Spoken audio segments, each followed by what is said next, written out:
Le jeu vidéo se trouve à la croisée de multiples médias et univers, et en tant que tel, il est parfois le sujet de mariages étonnants, mais rarement heureux.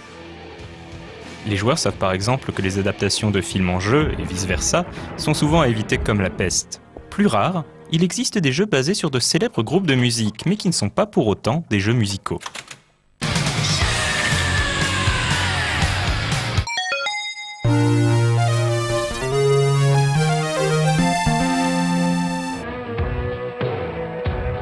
La musique est une arme! Dans un futur gouverné par le régime totalitaire de la Nation de l'Ordre Nouveau, avec à sa tête une vampe tout de latex vêtue nommée Headmistress Helga, le groupe Aerosmith représente le dernier symbole du libre arbitre. Lorsqu'ils sont incarcérés par Helga et ses séides, le joueur, armé de sa mitraillette lance-CD, part en croisade contre les partisans du non. Ok, elle était facile, pour libérer la bande de Steven Tyler.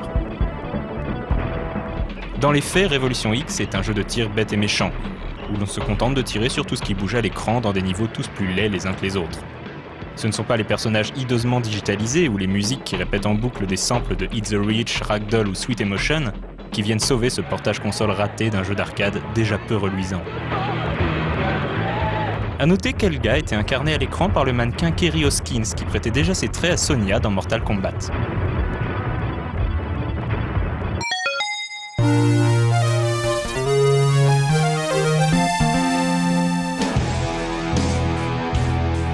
Excessivement peu connu, même des fans les plus hardcore de Freddie Mercury, Queen the Eye n'a pas marqué les esprits pour une raison simple, il s'agit, et c'est bien triste, d'un ratage.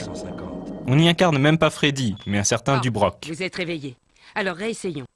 Dans un futur orwellien, la population est asservie par un super ordinateur nommé l'œil.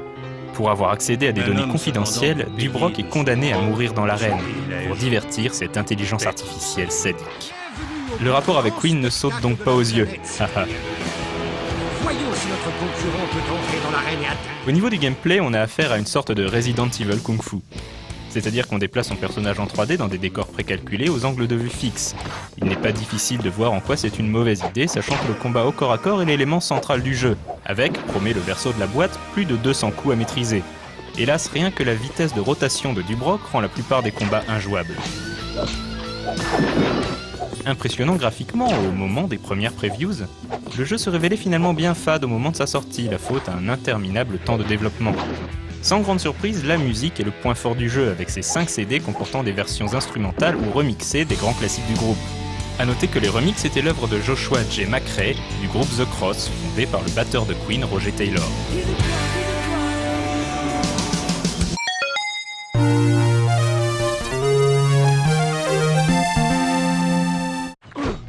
Kiss Psycho Circus est avant tout le nom d'un album du groupe Kiss qui a donné lieu à un comic book créé par Todd McFarlane, l'auteur de Spawn, qui fut à son tour adapté en jeu vidéo par une équipe transfuge d'Ion Storm. Ouf. Kiss Psycho Circus, le jeu donc, met le joueur dans la peau des 4 anciens, transposition des 4 musiciens de Kiss, le démon, le Starbearer, le King of Beasts et le Celestial. Chacun est associé à un plan élémentaire hanté par des hordes de créatures malfaisantes au design soigné. Le but du jeu est de reconstituer les 4 super costumes de Kiss afin de pouvoir accéder au Psycho Circus et empêcher la naissance d'une entité maléfique nommée l'Enfant Cauchemar.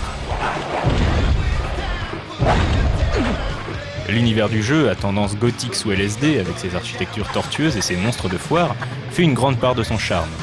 Au niveau du gameplay, il s'agit d'un FPS extrêmement bourrin et fort divertissant, réminiscent des classiques comme Exen, où les ennemis spawnent à un rythme infernal. Rien de révolutionnaire au final, mais l'ensemble se révèle bien conçu et plutôt rafraîchissant. Étrangement, le jeu ne propose quasiment aucun morceau de Kiss dans sa bande-son, à l'exception, encore heureux, du morceau Psycho Circus lui-même.